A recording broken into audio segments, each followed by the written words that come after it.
अस्सलाम वालेकुम नाज़रीन, प्रोग्राम बूढ़ी गल लतीफ़ चौधरी दे नाल मैं तुहाडा मेज़बान एहसन कामरे। नाज़रीन, अज वज़ीर आज़म पाकिस्तान मियां मोहम्मद शहबाज शरीफ की सदारत एक अहम इजलास होया और इस इजलास के हुकूमत ने जी सादगी और कफायतशारी है इनू मजीद अगे वधान का जोड़ा वे वो फैसला किया और इहदे मुताबिक है वे कि जोड़े सरकारी मुलाजमीन ने उन्हों की तनख्वाहां दे विच जोड़ा वे वो 5% तो 30% तक कटौती जी होएगी तो आइंदा 2 महीनों तक उन्होंने जो तेल सरकारी अफसरान को मिलता है वो 50% कटौती की जाएगी। तो अज के प्रोग्राम ये उत्ते डिस्कस करांगे कि हुकूमत के जोड़े ऑस्टेरिटी के मेजर्स ने इन्हों का फायदा जोड़ा भी वो कितना होएगा, किन्ने इकदाम मौसर ने। तो ये अफगानिस्तान के वाले गल करिए तो अफगान तालिबान रजीम ने पाकिस्तान से कुछ ड्रोन हमले किए, लेकिन उन्होंने ड्रोन्स नू अपने हदाफ तो पहुँचने तो पहले ही उन्होंने तबाह कर दिता गया। तो ये उत्ते भी डिस्कस करांगे कि जी एक नवी टैक्नोलॉजी की वॉर आ गई है कि पहले तो खुदकुश बंबार आते सन तो हुण ड्रोन्स आ रहे हैं। तो ये टैक्नोलॉजी के जोड़े मसाइल ने इन्हों पाकिस्तान जो वो किस तरह डील करेगा तो पाकिस्तान को कितनी सलाहियत मौजूद है। तो ये ईरान की सूरत हाल उत्ते गल करिए तो यह जंग जी एक तवील होंदी नज़र आ रही है और दोनों तरफों जोड़े हमले ने वो भी जारी ने। तो चोट साहब को अज के प्रोग्राम से भी पूछांगे कि ईरान की जी जंग है यदों की मुस्तकबिल वेख रहे हैं और ये मुख्तलिफ डिवेलपमेंट्स हो रही हैं उन्होंने भी डिस्कस करांगे। तो चलने लतीफ़ शोर साहब जी। शोर साहब अस्सलाम वालेकुम। वालेकुम सलाम जी जनाब, की हाल चाल ने? ठीक ठाक, ठीक ठाक हो? कविता राजी ने? बेहतरीन, तुसी दसो। ते रोज़े भी ठीक चल रहे ने, तुसी बड़ा खूबसूरत लग रहे कलर जिहा पाया, मैं कहना कमाल जगमग कर रहे हो। तो पिंक कलर का गाना भी गाया जो पता तुहानू? केड़ा जी? इंडिया दे है वे एक बड़ा अच्छा पिंक दे नाल रिलेटेड सारा जी। इंडिया दे आजकल ਅਸੀਂ इंडिया वाली साइड तो कान बंद कीते ਉੱਥੇ ਤੁਸੀਂ ਮੁਸ਼ਰਕ ਮੁਲਕ ਕਰਾਰ ਦੇਤਾ ਉਹਨੂੰ, ਦੇਖ ਲੈਣਾ ਬਾਅਦ ਚੋਂ ਗਾਣੇ ਸੁਣਦੇ ਫੜੇਗੇ ਤੇ ਫਿਰ ਵੇਖ ਲੈਣਾ ਤੁਹਾਡੇ ਨਾਲ ਨਿਬੜਨਾ ਬੜੀ ਬੁਰੀ ਤਰ੍ਹਾਂ ਜੀ। ਠੀਕ ਹੋ ਗਿਆ ਜੀ ਸਾਹਿਬ, ਤੂੰ ਦੇਖ ਲੈਣਾ। ਹੁਣ ਤੁਸੀਂ ਆਪਣੇ ਵਾਅਦੇ ਤੇ ਕਹਿ ਜੇ ਹੁਣ ਦੁਬਾਰਾ ਮੈਂ ਸੁਣ ਲਿਆ ਤੁਹਾਡੇ ਕੋਲ ਇੰਡੀਆ ਦਾ ਗਾਣਾ, ਕਿਉਂਕਿ ਅਕਸਰ ਸੁਣਦੇ ਰਹਿੰਦੇ ਹੋ ਤੁਸੀਂ। नहीं वो पहले जो आजकल बाइकआउट ठीक हो गया। चलो जी हुण तो साडा चलो साहब पहले तो आ जाओ ना जरा सादगी ते सादगी दे उत्ते आ जाओ। वो कहंदे सादगी तो हमारी जरा देखिए कि हुण असी पेट्रोलियम वो जरा पेट्रोल हम दे रहे ओदी कटौती 50% होएगी 2 महीने तक, फिर तनख्वाहां दी भी है। तो ये किन्ने मौसर ने इकदामात, इन्हां दा कोई फायदा होएगा? नहीं, डेफिनेटली फायदा होएगा। ਤੁਹਾਡਾ ਖਿਆਲ ਹੈ ਕਿ ਨਹੀਂ ਹੋਏਗਾ ਫਾਇਦਾ? नहीं फायदा तो कितना फायदा होगा बेसिकली जानना चाह रहे हैं ना। ਅਸੀਂ ਦੇਖੋ ਗੱਲ ਹੈਗੀ ਹੈ ਕਿ जिस तरह का पाकिस्तान का कल्चर रहा है अज तक, तो अगर उस तनाजर दे विच असीं देखने हैं तो फिर चलो something is better than nothing दे हवाले नाल चलो कुछ तो किसी गौरमेंट ने इस चीज़ की तरफ तवज्जो दी या दी ज़रूरत नूं महसूस किया। और फिर फस्ट टाइम मैं देख रहा हाँ, कम अज़ कम मेरा नहीं ख्याल कि कोई मैनू इस तरह का कोई नज़र आया हो कि जिहदे उत्ते किसी अपोजिशन ने भी कोई आवाज़ नहीं चुकी। वरना अक्सर यह होंदा सी कि गवर्नमेंट के जिन्ने भी अच्छे काम होण ते अपोजिशन ने समझिया होंदा सी कि लाजमी असी ना इहदी मुखालफत करनी है। तो इन्हां ने पहले तो जी पेट्रोलीयम दे हवाले दे नाल जिहड़ा कीमतां दे विच इजाफा कीता ते उहदे ते यकीनन सब ने शोर मचाया और उहदे ते असी भी शामिल सी कि उहनूं तुसीं इह कीता। ते उहदे च असी मेरा ख्याल है कि उहदे च मैं कहा भी सी कि हुकूमत नूं जिहड़े अरकान कौमी असैंबली या दीगर पार्लीमेंटेरीयनस ने कम अज़ कम इन्हों तो चाहिए ना कि अपनी कुर्बानी देन या दूसरे साडे बिजनेस ग्रुप जिहड़े ने वो भी देन। तो तुहाडी सुनी ते वो साडी ते खैर चलो तूती दी जिहड़ी है ना निगार खाने दे विच वाली आवाज़ है तो पता नहीं वो सुनी गई होनी है कि नहीं सुनी गई। तुहाडे जज्बात हाँ, लेकिन असी अपना जज्बात का इजहार किया, आवाम के जज्बात का इजहार भी किया क्योंकि आवाम की भी ख्वाहिश है हुई सी। तो हुण जिहड़ा उन्होंने यह गल कीता उन्होंने अगे वधाया, मेरा ख्याल है कि एक अच्छा फैसला है। और जिहड़ा कि हुण खुद मुख्तार कारपोरेशनस की तरफ आए ने, तुहानू इस चीज़ का इलम होना है कि जिहड़ियां खुद मुख्तार कारपोरेशनस ने उन्हां दे जिहड़े एग्जैक्टिव्स ने उन्हां दियां बहुत ज़्यादा सैलरीज ने, थोड़ियां सैलरीज नहीं मतलब कि मतलब कि तुसीं PIA दे तुसीं जिहड़े चेयरमैन दीगर लोग जिहड़े ने उन्हां दियां तुसीं सैलरियां दा अंदाज़ा लाओ।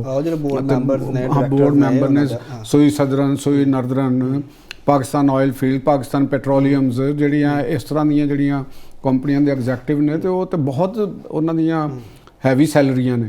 तो अगर उन्हां दे विचों या उन्हां दियां मरात उस तो ज़्यादा ने तो उन्हां दे विचों बल्कि उन्हां नूं तो खुद ही चाहिए सी। बेहतर तो यही हुंदा कि असी लोग खुद ही अपने तौर के उत्ते करदे कि जी साडियां सैलरियां तुसीं खुद। मैं अगे एक मिसाल दी सी जर्मनी दे ਜਿਹੜੇ ਬਿਜ਼ਨਸ ਗਰੁੱਪ ਸਨ, ਤੇ ਉਹਨਾਂ ਨੇ ਖੁਦ ਇਹ ਗੱਲ ਕਹੀ ਸੀ ਕਿ ਵੀ ਸਾਡੇ ਕੋਲ ਪ੍ਰੋਫਿਟ ਮਾਰਜਨ ਸਾਡੇ ਕੋਲ ਜ਼ਿਆਦਾ ਹੈ, ਹਾਂ ਤੁਸੀਂ ਤੇ ਤੁਸੀਂ ਟੈਕਸ ਵਧਾਓ ਤਾਂ ਕਿ ਗਵਰਨਮੈਂਟ ਕੋਲ ਪੈਸੇ ਉਹਨੂੰ ਆਵਾਮ ਦੇ ਉੱਤੇ ਲਾ ਸਕੇ, ਤਾਂ ਕਿ ਉਹ ਫਾਇਦਾ ਇੰਟਰਨ ਜਿਹੜਾ ਉਸ ਮੁਲਕ ਨੂੰ ਰੂਲ ਕਰ ਰਿਹਾ ਹੁੰਦਾ ਤਬਕਾ, ਇਹ ਉਹਦਾ ਹੀ ਹੁੰਦਾ। ਕਿਉਂਕਿ ਦੇਖੋ ਨਾ ਕਿ ਇਸ ਵਕਤ ਅਗਰ ਅਸੀਂ ਪਾਕਿਸਤਾਨ ਦੀ ਸਿਚੁਏਸ਼ਨ ਨੂੰ ਦੇਖ ਰਹੇ ਹਾਂ ਤੇ ਇੱਥੇ ਗੁਰਬਤ ਵਿੱਚ ਇਜ਼ਾਫਾ ਹੋ ਰਿਹਾ, ਜਿਹੜੇ ਆਜ਼ਾਦ-ਓ-ਸ਼ੁਮਾਰ ਆਉਂਦੇ ਨੇ ਉਹਨਾਂ 'ਚ ਸਾਨੂੰ ਪਤਾ ਚੱਲਦਾ ਕਿ ਗੁਰਬਤ 'ਚ ਇਜ਼ਾਫਾ ਹੋ ਰਿਹਾ। ਫਿਰ ਦੂਸਰੀ ਤਰਫ ਅਸੀਂ ਦੇਖਦੇ ਹਾਂ ਕਿ ਪਾਕਿਸਤਾਨ ਆਪਣੇ ਇੰਟਰਨਲ ਡੈਟ ਦਾ ਵੀ ਬਹੁਤ ਹੈਵੀ ਡੈਟ ਹੈ ਪਾਕਿਸਤਾਨ ਦੇ ਉੱਤੇ, ਇੰਟਰਨਲ ਡੈਟ ਵੀ ਬਹੁਤ ਜ਼ਿਆਦਾ ਹੈਗਾ, ਤੇ ਉਹ ਇੰਟਰਨਲ ਡੈਟ ਕਿਹੜਾ ਜਿਹੜਾ ਮੁਖਤਲਿਫ ਪ੍ਰਾਈਵੇਟ ਬੈਂਕਸ ਕੋਲੋਂ ਲਿਆ ਹੋਏਗਾ, ਪ੍ਰਾਈਵੇਟ ਕੰਪਨੀਆਂ ਕੋਲੋਂ ਲਿਆ ਹੋਏਗਾ, ਜਾਂ ਗਵਰਨਮੈਂਟ ਨੇ ਮੁਖਤਲਿਫ ਕਿਸਮ ਦੇ ਸਕੂਕ ਬਾਉਂਡਸ ਜਾਰੀ ਕੀਤੇ ਹੋਣਗੇ ਜਿਹੜੇ ਮੈਚਿਓਰਿਟੀ ਦੇ ਉੱਤੇ ਉਹਨਾਂ ਨੂੰ ਦੇਣੇ ਪੈਣਗੇ ਪਾਕਿਸਤਾਨ ਨੂੰ, ਤੇ ਇਹ ਖਜ਼ਾਨੇ ਦੇ ਉੱਤੇ ਇੱਕ ਸਾਡੇ ਜਾ ਰਿਹਾ ਹੁੰਦਾ। ਤੇ ਹੁਣ ਅਗਰ ਮੇਰਾ ਖਿਆਲ ਹੈਗਾ ਕਿ ਇਹ ਇੱਕ ਛੋਟਾ ਹਿੱਸਾ ਹੈ, ਇਹਦੇ ਅੰਦਰ ਸਾਨੂੰ ਸਾਡੇ ਅੰਦਰ ਜਿਹੜੇ ਮੁਖਤਲਿਫ ਬਿਜ਼ਨਸ ਦੇ ਗਰੁੱਪ ਨੇ, ਦੇਖੋ ਪਾਕਿਸਤਾਨ ਦੇ ਵਿੱਚ ਜਿਹੜਾ ਬਿਜ਼ਨਸਮੈਨ ਹੈ ਉਹ ਵੀ ਬਹੁਤ ਪੈਸੇ ਕਮਾ ਰਿਹਾ ਹੈ, ਵੱਡੇ ਵੱਡੇ ਬਿਜ਼ਨਸਮੈਨ ਨੇ, ਕਾਰਪੋਰੇਟ ਵਰਲਡ ਦੇ ਜਿਹੜੇ ਲੋਕ ਨੇ, ਤੇ ਅਸੀਂ ਇਹ ਨਹੀਂ ਕਹਿੰਦੇ ਕਿ ਵੀ ਉਹ ਕੋਈ ਬਹੁਤ ਨਾਜਾਇਜ਼ ਪੈਸਾ ਕਮਾ ਰਹੇ ਹੋਣਗੇ। ਕਹਿਣ ਦਾ ਮਕਸਦ ਹੈਗਾ ਕਿ ਉਹਨਾਂ ਦਾ ਜਾਇਜ਼ ਵੀ ਹੁਜਮ ਬਹੁਤ ਵੱਡਾ ਹੋਏਗਾ ਔਰ ਉਹ ਟੈਕਸ ਵੀ ਦੇ ਰਹੇ ਹੋਣਗੇ, ਸਾਰਾ ਕੁਝ ਕਰ ਰਹੇ ਹੋਣਗੇ।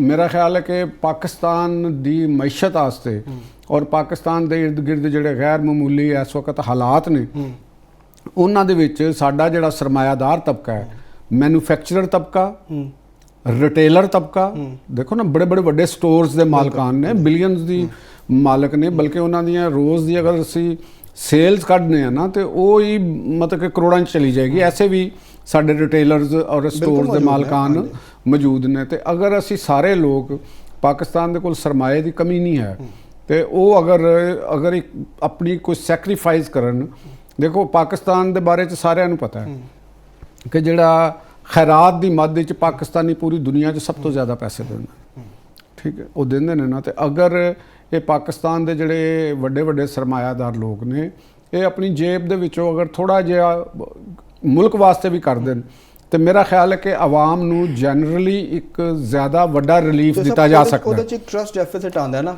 ਕਿ ਉਹਨਾਂ ਦਾ ਸਭ ਦਾ ਹੁੰਦਾ ਹੈ ਕਿ ਵੀ ਅਗਰ ਅਸੀਂ ਦੇਣੇ ਵੀ ਆ, ਜਿਵੇਂ ਆਵਾਮ ਵੀ ਕਹਿੰਦੇ ਨੇ ਕਿ ਜੀ ਟੈਕਸ ਅਸੀਂ ਦੇਣਾ, ਲੇਕਿਨ ਸਾਡਾ ਸਾਰਾ ਟੈਕਸ ਤੇ ਇਹਨਾਂ ਦੀ ਮੁਰਾਦ ਤੇ ਤਨਖਾਹਾਂ ਔਰ ਇਹਨਾਂ ਚੀਜ਼ਾਂ ਤੋਂ ਨਿਕਲ ਜਾਂਦਾ ਨਾ। ਤਾਂ ਉਹ ਹਮੇਸ਼ਾ ਹੀ ਹੁੰਦਾ ਰਿਹਾ ਕਿ ਗਵਰਨਮੈਂਟ ਜਿਹੜੀ ਉਹ ਆਪਣਾ ਜਿਹੜੇ ਉਹਨੇ ਅਖਰਾਜਾਤ ਤੋਂ ਘਟਾਏ, ਤੇ ਇਹ ਇੱਕ ਅੱਛੀ ਚੀਜ਼ ਹੈ ਕਿ ਅਗਰ ਗਵਰਨਮੈਂਟ ਅਖਰਾਜਾਤ ਘਟਾ ਰਹੀ ਤੇ ਦਾ ਜ਼ੋਰੀ ਇਫੈਕਟ ਨਹੀਂ। ਇਹ ਤੁਹਾਡੀ ਗੱਲ ਠੀਕ ਹੈ ਕਿ ਇੱਕ ਟਰਸਟ ਡੈਫਿਸਿਟ ਬਹੁਤ ਰਿਹਾ ਸਾਡੀ ਗਵਰਨਮੈਂਟਾਂ ਦਾ, ਔਰ ਉਹਦੇ ਵਿੱਚ ਵੀ ਮੈਂ ਸਮਝਣਾ ਕਿ ਜਿਹੜਾ ਸਾਡਾ ਇੱਕ ਪੋਲੀਟੀਕਲ ਐਲੀਮੈਂਟ ਹੈਗਾ, ਯਾਨੀ ਜਿਹੜਾ ਅਪੋਜੀਸ਼ਨ 'ਚ ਹੁੰਦਾ ਹੈ ਨਾ, ਤੇ ਉਹ ਬਰਸਰ ਇਕਤਦਾਰ ਗੌਰਮੈਂਟ ਦੇ ਉੱਤੇ ਬੜੇ ਇਲਜ਼ਾਮਾਤ ਆਇਦ ਕਰਦਾ ਕਰਪਸ਼ਨ ਦੇ ਔਰ ਇਹਨਾਂ ਚੀਜ਼ਾਂ ਦੇ। ਉਹ ਇਹ ਨਹੀਂ ਉਸ ਵਕਤ ਸੋਚ ਰਿਹਾ ਹੁੰਦਾ ਕਿ ਜਿਹੜਾ ਮੈਂ ਕੰਮ ਕਰ ਰਿਹਾ ਵਾਂ, ਜਦੋਂ ਮੈਂ ਬਰਸਰ ਇਕਤਦਾਰ ਆਉਣਾ, ਮੈਂ ਕੋਈ ਮਨਸੂਬੇ ਲਾਂਚ ਕਰਨੇ ਨੇ, ਤੇ ਇਹਦਾ ਨੁਕਸਾਨ ਮੈਨੂੰ ਵੀ ਹੋਏਗਾ। ਮੁਲਕ ਦੀ ਗਵਰਨਮੈਂਟ ਦੀ ਕ੍ਰੈਡੀਬਿਲਿਟੀ ਨੂੰ ਤੁਸੀਂ ਖਰਾਬ ਕਰ ਰਹੇ ਹੋ, ਤੇ ਉਹਦਾ ਮਤਲਬ ਹੈਗਾ ਕਿ ਤੁਸੀਂ ਆਪਣੇ ਅਦਾਰਿਆਂ ਦੀ ਕਾਰਕਰਦਗੀ ਨੂੰ ਖਰਾਬ ਕਰ ਰਹੇ ਹੋ। ਤੁਹਾਡੀ ਇਸੇ ਗੱਲ ਤੋਂ ਮੇਰੇ ਜ਼ਿਹਨ ਸਵਾਲ ਆ ਗਿਆ ਕਿ ਕਦੋਂ ਤੱਕ ਇਸ ਤਰ੍ਹਾਂ ਹੋਏਗਾ ਕਿ ਇਲਜ਼ਾਮ ਤਰਾਸ਼ੀ ਦੀ ਸਿਆਸਤ ਇਹਦੇ ਬਜਾਏ ਅਗਰ ਪਰਫਾਰਮੈਂਸ ਦੇ ਉੱਤੇ, ਕਾਰਕਰਦਗੀ ਦੀ ਬੁਨਿਆਦ ਦੇ ਉੱਤੇ ਵੋਟ ਮਿਲਣ ਔਰ ਉਹਦੇ ਤੇ ਆਪਸ ਇੱਕ ਦੂਜੇ ਨੂੰ ਕੰਪੀਟ ਕਰਨ, ਤੋਂ ਜ਼ਿਆਦਾ ਬਿਹਤਰ ਨਹੀਂ? ਨਹੀਂ, ਉਹ ਬਿਲਕੁਲ ਬਿਹਤਰ ਹੈ। ਦੇਖੋ ਗੱਲ ਹੈਗੀ ਕਿ ਇਸ ਵਕਤ ਜਿਹੜੀ ਤੁਸੀਂ ਖੁਦ ਵੀ ਇਹ ਗੱਲ ਕੀਤੀ ਕਿ ਪਾਕਿਸਤਾਨ ਦੀ ਗੌਰਮੈਂਟ ਨੇ ਇੱਕ ਬਿਹਤਰ ਕੰਮ ਕੀਤਾ ਹੈ, ਚਾਹੇ ਕੋਈ ਵੀ ਗੌਰਮੈਂਟ ਹੈ। ਅਸੀਂ ਇਸ ਵਕਤ ਇਹ ਨਹੀਂ ਕਹਿ ਰਹੇ ਕਿ ਵੀ ਉਹਨਾਂ ਨੇ ਕੋਈ ਬਹੁਤ ਆਈਡੀਅਲ ਕੰਮ ਕੀਤਾ, ਜ਼ਰੂਰੀ ਨਹੀਂ ਗਾ ਕਿ ਉਹ ਆਈਡੀਅਲ ਕੀਤਾ, ਲੇਕਿਨ ਚਲੋ ਕੁਛ ਕੀਤਾ ਔਰ ਉਹਦੇ ਨਾਲ ਡੈਫੀਨੇਟਲੀ ਇਹ ਹੋਇਆ। ਹੁਣ ਤੇ ਪਾਕਿਸਤਾਨ ਦਾ ਜਿਹੜਾ ਪੜ੍ਹਿਆ ਲਿਖਾ ਤਬਕਾ ਵੀ ਤੇ ਅਲੱਗ ਰਹਿ ਗਿਆ, ਜਿਹੜਾ ਅਨਪੜ੍ਹ ਤਬਕਾ ਹੈ, ਜਿਹੜਾ ਪੜ੍ਹਦਾ ਨਹੀਂ ਹੈਗਾ ਲੇਕਿਨ ਉਹ ਕਾਰੋਬਾਰ ਕਰ ਰਿਹਾ ਹੈ, ਸ਼ਹਿਰਾਂ ਦੇ ਵਿੱਚ ਆ ਰਿਹਾ ਹੈ, ਅਵੇਅਰ ਹੈਗਾ। ਕਿਉਂਕਿ ਦੇਖੋ ਅੱਜ ਮੋਬਾਈਲ ਇੱਕ ਬਹੁਤ ਗ੍ਰਾਸ ਰੂਟ ਲੈਵਲ ਦੇ ਵਿੱਚ ਤੱਕ ਮੋਬਾਈਲ ਦਾ ਇਸਤੇਮਾਲ ਹੋ ਰਿਹਾ। ਬਿਲਕੁਲ ਹੈ। ਇੱਕ ਜਿਹੜਾ ਫਕੀਰ ਹੈ ਉਹਦੇ ਕੋਲ ਵੀ ਮੋਬਾਈਲ ਹੈਗਾ, ਇੱਕ ਜਿਹੜਾ ਕਿਸਾਨ ਹੈ ਉਹਦੇ ਕੋਲ ਵੀ ਮੋਬਾਈਲ ਹੈ, ਔਰ ਉੱਥੋਂ ਨੂੰ ਮਿਲ ਰਿਹਾ ਚੀਜ਼ਾਂ ਪਤਾ ਚੱਲ ਰਿਹਾ। ਤੇ ਹੁਣ ਸਭ ਨੂੰ ਇਹ ਪਤਾ ਹੈ ਕਿ ਇਸ ਵਕਤ ਮੁਲਕ ਕਿਸ ਕਿਸਮ ਦੀ ਸੂਰਤ ਹਾਲ 'ਚ, ਆਇਲ ਦਾ ਕੀ ਸਿਚੁਏਸ਼ਨ ਹੈ, ਤੇ ਉਹਦੇ ਅੰਦਰ ਕਿਸ ਚੀਜ਼ ਦੀ ਜ਼ਰੂਰਤ ਹੈ। ਤੇ ਅਗਰ ਸਾਡਾ ਪਾਕਿਸਤਾਨ ਦਾ, ਦੇਖੋ ਮੈਂ ਜਾਂ ਤੁਸੀਂ ਜਾਂ ਅਵਾਮੁਨ ਨਾਸ, ਅਸੀਂ ਤੇ ਟੈਕਸ ਦੇ ਰਹੇ ਹਾਂ, ਇਨਕਮ ਟੈਕਸ ਵੀ ਅਸੀਂ ਦੇ ਰਹੇ ਹਾਂ ਔਰ GST ਵੀ ਦੇ ਰਹੇ ਹਾਂ। ਮੁਲਕ ਜਿਹੜੀ ਚੀਜ਼ ਜਾਣਦੇ ਹਾਂ, ਸਾਨੂੰ ਜਿਹੜੀ ਐਂਡ ਕੰਜ਼ਿਊਮਰ ਨੂੰ ਜੋ ਚੀਜ਼ ਅਸੀਂ ਖਰੀਦਨੇ ਆ, ਤੁਸੀਂ ਬਤੌਰ ਐਂਡ ਕੰਜ਼ਿਊਮਰ ਤੁਸੀਂ ਰਿਟੇਲਰ ਕੋਲੋਂ ਜਾ ਕੇ ਲੈਂਦੇ ਹੋ, ਉਹਦੇ ਅੰਦਰ ਤੁਸੀਂ ਐਕਸਾਈਜ਼ ਡਿਊਟੀ ਵੀ ਪੇ ਕਰ ਰਹੇ ਹੋ, ਤੁਸੀਂ ਸੇਲ ਟੈਕਸ ਵੀ ਪੇ ਕਰ ਰਹੇ ਹੋ ਤੇ ਤੁਸੀਂ ਟੈਕਸ ਦਾ ਸਾਰਾ ਉਹਦੇ ਤੇ ਯਾਨੀ ਆਵਾਮ ਦੇ ਰਹੇ ਨੇ ਕਿ ਸਾਡੇ ਤੇ ਜਿਹੜੇ ਫਕੀਰ ਨੇ ਮੰਗਣ ਵਾਲੇ ਨੇ ਉਹ ਵੀ ਟੈਕਸ ਪੇ ਕਰ ਰਹੇ ਨੇ ਕਿਉਂਕਿ ਜਦੋਂ ਜਾ ਕੇ ਉਹਨਾਂ ਨੂੰ ਚੀਜ਼ ਖਰੀਦਣੀ ਹੈ ਤੇ ਟੈਕਸ ਉਹਨਾਂ ਤੇ ਇਸ ਵਕਤ ਮੁਲਕ ਦਾ ਤਕਾਜ਼ਾ ਤੇ ਹੈਗਾ ਨਾ ਕਿ ਜਿਹੜਾ ਬਾਲਾਦਸਤ ਤਬਕਾ ਹੈ, ਜਿਹੜਾ ਇੱਕ ਮੁਲਕ ਦੇ ਅੰਦਰ ਜਿਹੜਾ ਇਸ ਮੁਲਕ ਤੋਂ ਫਵਾਇਦ ਲੈ ਰਿਹਾ ਹੈ, ਇਸ ਰਿਆਸਤ ਦੇ ਕੋਲੋਂ ਫਵਾਇਦ ਲੈ ਰਿਹਾ ਹੈ, ਉਹਨਾਂ ਦਾ ਕੰਮ ਹੈ ਕਿ ਉਹ ਇਸ ਵਕਤ ਆਪਣੀ ਸੈਕਰੀਫਾਈਸ ਵੀ ਜ਼ਿਆਦਾ ਕਰਨ। ਕੋਈ ਗੱਲ ਨਹੀਂ, ਥੋੜੇ ਜਿਹੇ ਅਗਰ ਮੁਲਕ ਨੂੰ ਉਹ ਦੇ ਦਿੰਦੇ ਨੇ ਕੁਝ ਚੀਜ਼ਾਂ, ਜ਼ਿਆਦਾ ਪੈਸੇ ਦੇ ਦਿੰਦੇ ਨੇ ਤੇ ਉਹ ਆਉਣ ਵਾਲੇ ਟਾਈਮਾਂ ਦੇ ਵਿੱਚ ਹਾਲਾਤ ਹੋ ਜਾਣਗੇ ਤੇ ਆਪਣੇ ਪ੍ਰੋਫਿਟ ਮਜ਼ੀਦ ਕਮਾ ਲੈਣਗੇ। ਤੇ ਗਵਰਨਮੈਂਟ ਨੇ, ਮੇਰਾ ਖਿਆਲ ਹੈ ਕਿ ਇਸ ਮੌਕੇ ਦੇ ਉੱਤੇ ਇੱਕ ਕੌੜਾ ਘੁੱਟ ਭਰਨਾ ਚਾਹੀਦਾ। ਮੈਂ ਇੱਕ ਮਸ਼ਵਰਾ ਦੇਣਾ ਚਾਹੂੰਗਾ, ਮੇਰੇ ਜਿਹੜੇ ਜ਼ਿਹਨ ਦੇ ਵਿੱਚ ਆ ਰਿਹਾ ਕਿ ਪਾਕਿਸਤਾਨ ਦੇ ਵਿੱਚ ਕੁਝ ਐਸੇ ਅਦਾਰੇ ਆਪਰੇਟ ਕਰ ਰਹੇ ਨੇ ਜਿਹੜੇ ਟੈਕਸ ਤੋਂ ਜਿਨ੍ਹਾਂ ਨੂੰ ਜਿਹੜੇ ਐਗਜ਼ੈਂਪਟ ਨੇ, ਉਹਨਾਂ ਦੇ ਉੱਤੇ ਕਿਸੇ ਕਿਸਮ ਦਾ ਕੋਈ ਟੈਕਸ ਆਇਦ ਨਹੀਂ ਹੁੰਦਾ। ਠੀਕ ਹੈ, ਉਹਨਾਂ ਦੇ ਵਿੱਚ ਮੁਖਤਲਿਫ ਐਜੂਕੇਸ਼ਨ ਫਾਊਂਡੇਸ਼ਨਸ ਨੇ, ਮੁਖਤਲਿਫ NGOs ਨੇ, ਮੁਖਤਲਿਫ ਕਿਸਮ ਦੇ ਜਿਹੜੇ ਰਿਫਾਈ ਅਦਾਰੇ ਨੇ, ਮੁਖਤਲਿਫ ਕਿਸਮ ਦੇ ਵਕਫ ਅਦਾਰੇ ਨੇ ਜਿਹੜੇ ਟੈਕਸ ਫ੍ਰੀ ਹੋ ਚੁੱਕੇ ਨੇ ਔਰ ਉਹ ਬਿਜ਼ਨਸ ਕਰ ਰਹੇ ਨੇ। ਯਾਨੀ ਤੁਸੀਂ ਇਹ ਦੇਖੋ ਕਿ ਬਾਜ਼ ਮੈਡੀਕਲ ਦੇ ਅੰਦਰ ਹੈਲਥ ਦੇ ਨਾਲ ਰਿਲੇਟਡ ਜਿਹੜੇ ਰਿਫਾਈ ਅਦਾਰੇ ਨੇ, ਉਹਨਾਂ ਨੇ ਕਮਰਸ਼ਲਾਈਜ਼ ਆਪਣੀਆਂ ਲੈਬਸ ਬਣਾਈਆਂ ਨੇ ਜਿੱਥੇ ਮੈਡੀਕਲ ਟੈਸਟ ਕਰ ਰਹੇ ਨੇ ਔਰ ਉੱਥੋਂ ਪੈਸੇ ਲੈ ਰਹੇ ਨੇ ਔਰ ਮਹਿੰਗੇ ਤਰੀਨ ਰੇਟ ਨੇ ਉਹਨਾਂ ਦੇ। ਠੀਕ ਹੈ, ਔਰ ਉਹਨਾਂ ਦੇ ਜਿਹੜੇ ਐਗਜ਼ੈਕਟਿਵ ਨੇ ਉਹ ਬੜੀ ਲੈਵਿਸ਼ ਕਿਸਮ ਦੀਆਂ ਗੱਡੀਆਂ ਦੇ ਵਿੱਚ ਸਫ਼ਰ ਕਰ ਰਹੇ ਨੇ, ਬੜੇ ਆਲਾ ਦਫ਼ਤਰ ਨੇ। ਹੁਣ ਉਹਨਾਂ ਨੂੰ ਤੁਸੀਂ ਇਨਕਮ ਟੈਕਸ ਤੋਂ ਵੀ ਮੁਬਰਰਾ ਕਰਾਰ ਦਿੱਤਾ ਹੈ, ਤੁਸੀਂ ਉਹਨਾਂ ਨੂੰ ਹੋਰ ਕਿਸਮ ਦੇ ਵੈਲਥ ਟੈਕਸ, ਦੀਗਰ ਟੈਕਸਾਂ ਤੋਂ ਵੀ ਉਹਨਾਂ ਨੂੰ ਅਲੱਗ ਕੀਤਾ ਹੈ। ਫਿਰ ਜਿਹੜੀ ਉਹ ਇੰਪੋਰਟ ਕਰਦੇ ਨੇ ਆਪਣੇ ਉਹਦੇ ਅਦਾਰੇ ਦੇ ਨਾਮ ਦੇ ਉੱਤੇ, ਕੋਈ ਵੀ ਚੀਜ਼, ਉਹ ਮੈਡੀਸਨ ਇੰਪੋਰਟ ਕਰਦੇ ਨੇ, ਉਹ ਬੈਡਸ ਕਰਦੇ ਨੇ, ਉਹ ਗੱਡੀਆਂ ਕਰਦੇ ਨੇ, ਉਹ ਜੋ ਉਹਨਾਂ ਦੇ ਉੱਤੇ ਕੋਈ ਟੈਕਸ ਨਹੀਂ ਹੁੰਦਾ।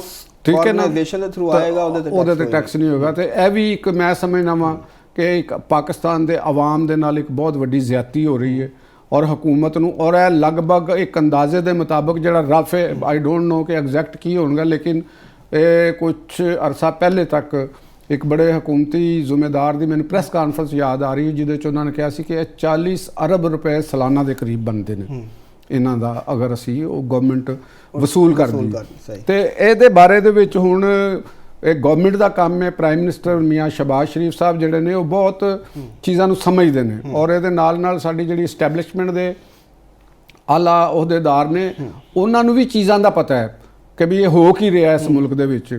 ਤੇ ਅਗਰ ਸਟੇਟ ਨੂੰ ਚਾਹੀਦਾ ਹੈ ਕਿ ਦੇਖੋ ਚੈਰਿਟੀ ਕਰਨਾ, ਜਿਸ ਤਰ੍ਹਾਂ ਚੈਰਿਟੀ ਕਰਨਾ ਇੱਕ ਇੰਡੀਵਿਜੂਅਲ ਫੇਲ ਹੈਗਾ, ਠੀਕ ਹੈ, ਇਸੇ ਤਰੀਕੇ ਦੇ ਨਾਲ ਅਗਰ ਕੋਈ ਚੈਰਿਟੀ ਦਾ ਅਦਾਰਾ ਬਣਾਉਂਦਾ ਹੈ ਤੇ ਉਹ ਵੀ ਇੱਕ ਇੰਡੀਵਿਜੂਅਲ ਫੇਲ ਹੈ। ਮੇਰਾ ਜਿਹੜਾ ਇੱਥੇ ਦੇ ਫਹਿਮ, ਜਿਹੜਾ ਮੇਰਾ ਜਿੰਨੀ ਕੁ ਮੇਰੀ ਸੈਂਸ ਕੰਮ ਕਰਦੀ ਹੈ, ਮੁਤਾਲਿਆ ਜਿਹੜਾ ਮੈਨੂੰ ਸਮਝ 'ਚ ਆਉਂਦੀ ਹੈ ਗੱਲ ਕਿ ਨੇਕੀ ਤੁਸੀਂ ਅਗਰ ਕਰਨੀ ਹੈ ਤੇ ਉਹ ਆਪਣੇ ਪੈਸੇ ਦੇ ਨਾਲ, ਆਪਣੀ ਜਾਇਦਾਦ ਦੇ ਨਾਲ, ਆਪਣੇ ਨਾਲ ਕਰਨੀ ਹੁੰਦੀ। ਉਹ ਖੈਰਾਤ ਮੰਗ ਕੇ, ਲੋਕਾਂ ਦੇ ਪੈਸਿਆਂ ਦੇ ਨਾਲ ਤੁਸੀਂ ਉਹਦੇ ਤੇ ਕਸਟੋਡੀਅਨ ਬਣ ਕੇ ਤੁਸੀਂ ਅਗਰ ਉਹ ਕਰਦੇ ਹੋ ਤੇ ਇਹ ਕੰਮ ਜਿਹੜਾ ਹੈ ਨਾ, ਮੇਰਾ ਨਹੀਂ ਖਿਆਲ ਕਿ ਠੀਕ ਹੈ। ਵੈਸਟਰਨ ਕਲਚਰ ਦੇ ਵਿੱਚੋਂ ਪਾਕਿਸਤਾਨ ਦੇ ਅੰਦਰ ਦਾਖਲ ਹੋਇਆ ਔਰ ਉੱਥੇ ਵੈਸਟ ਕਲਚਰ ਦੇ ਵਿੱਚ ਇਹਨਾਂ NGOs ਦੇ ਜ਼ਰੀਏ ਬੁਨਿਆਦੀ ਮਕਸਦ ਸਾਡਾ ਟੈਕਸ ਬਚਾਉਣਾ, ਮੁਖਤਲਿਫ ਟੈਕਸ ਹੈਵਨਸ ਵੀ ਇਸੇ ਵਾਸਤੇ ਤਸ਼ਕੀਲ ਦਿੱਤਾ ਗਈਆਂ ਸਨ।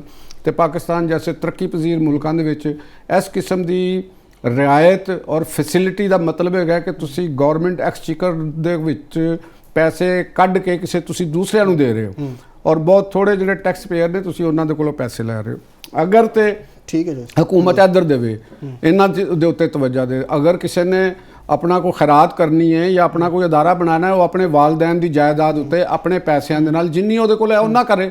ਉਹਦੇ ਕੋਲ ਇਹ ਤਾਂ ਨਹੀਂ ਕਿ ਉਹ 10 ਰੁਪਏ ਬੱਚਿਆਂ ਦੇ ਕੋਲੋਂ ਵੀ ਚੰਦਾ ਵਸੂਲ ਕਰੇ ਤੇ ਉਹ ਰਸੀਦ ਵੀ ਨਾ ਉਹਨਾਂ ਚੀਜ਼ਾਂ ਦੀ ਹੋਵੇ। ਤੇ ਇਹ ਤੁਸੀਂ, ਮੈਂ ਕਹਿੰਦਾ ਕਿ ਅਨਦਰ ਕਾਈਂਡ ਆਫ ਕੈਪੀਟਲਿਜ਼ਮ ਜਾਂ ਅਜਾਰਾਦਾਰੀਆਂ ਨੇ, ਮੋਨੋਪਲੀ ਹੈਗੀ ਹੈ ਜਿਹੜੀ ਸਰਮਾਏ ਦੇ ਉੱਤੇ ਵੀ, ਔਰ ਉਹ ਲੋਕ ਪੋਲੀਟਿਕਸ ਦੇ ਉੱਤੇ ਵੀ ਮੋਨੋਪਲੀ ਕਰ ਰਹੇ ਨੇ। ਤੇ ਇਹ ਵੀ ਇੱਕ ਬੜਾ ਵੱਡਾ ਇੱਕ ਮੇਰੇ ਖਿਆਲ ਦੇ ਵਿੱਚ ਮੇਰਾ ਤੇ ਮਸ਼ਵਰਾ ਹੈ ਮੀਆਂ ਸ਼ਹਬਾਜ਼ ਸ਼ਰੀਫ ਸਾਹਿਬ ਨੂੰ ਵੀ ਔਰ ਜਿਹੜੇ ਫੀਲਡ ਮਾਰਸ਼ਲ ਆਸਮ ਮੁਨੀਰ ਸਾਹਿਬ ਵੀ ਨੇ ਕਿ ਅਗਰ ਅਸੀਂ ਇਸ ਮੁਲਕ ਨੂੰ ਇੱਕ ਇੰਟੈਗਰਿਟੀ ਦੇ ਨਾਲ ਰੱਖਣਾ ਹੈ ਔਰ ਮੁਲਕ ਦੇ ਵਸਾਇਲ ਨੂੰ ਜ਼ਿਆਦਾ ਬਿਹਤਰ ਤਰੀਕੇ ਦੇ ਨਾਲ ਕਰਨਾ ਹੈ ਤੇ ਇਸ ਕਿਸਮ ਦੀਆਂ ਜਿਹੜੀਆਂ NGOs ਨੇ ਜਾਂ ਵੱਡੇ ਵੱਡੇ ਅਦਾਰੇ ਨੇ ਇਹ ਗਵਰਨਮੈਂਟ ਸੈਕਟਰ ਦੇ ਵਿੱਚ ਆਉਣੇ ਚਾਹੀਦੇ ਨੇ।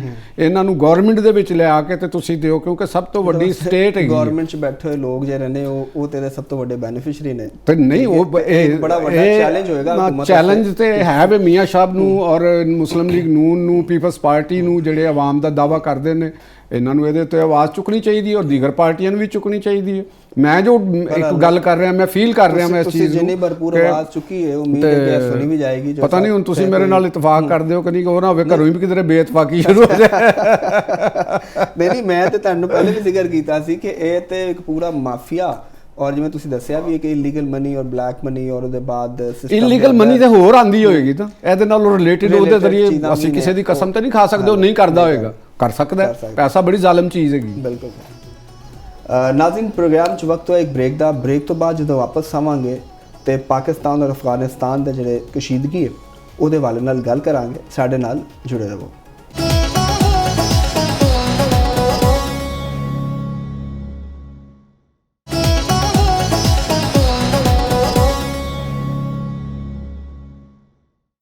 ਵੈਲਕਮ ਬੈਕ ਨਾਜ਼ਰੀਨ, ਅਫਗਾਨ ਤਾਲਿਬਾਨ ਨੇ 13 ਮਾਰਚ ਨੂੰ ਪਾਕਿਸਤਾਨ ਤੇ ਡਰੋਨ ਹਮਲੇ ਕੀਤੇ ਔਰ ISPR ਦੇ ਮੁਤਾਬਿਕ ਇਹ ਜਿਹੜੇ ਡਰੋਨ ਹਮਲੇ ਨੇ, ਇਹ ਡਰੋਨਸ ਨੂੰ ਹਦਫ ਤੇ ਪਹੁੰਚਣ ਤੋਂ ਪਹਿਲੇ ਹੀ ਇਹਨਾਂ ਨੂੰ ਨਿਸ਼ਾਨਾ ਬਣਾਤਾ ਗਿਆ ਸੀ ਤੇ ਉਹ ਜਿਹੜੇ ਡਰੋਨਸ ਦਾ ਮਲਬਾ ਸੀ ਉਹਦੇ 'ਚ ਜਿਹੜੇ ਨੇ ਜਨਾਬ ਕੋਹਾਟ ਔਰ ਰਾਵਲਪਿੰਡੀ ਦੇ ਵਿੱਚ ਇੱਕ ਸ਼ਖਸ ਜਿਹੜਾ ਉਹ ਜ਼ਖਮੀ ਹੋਇਆ।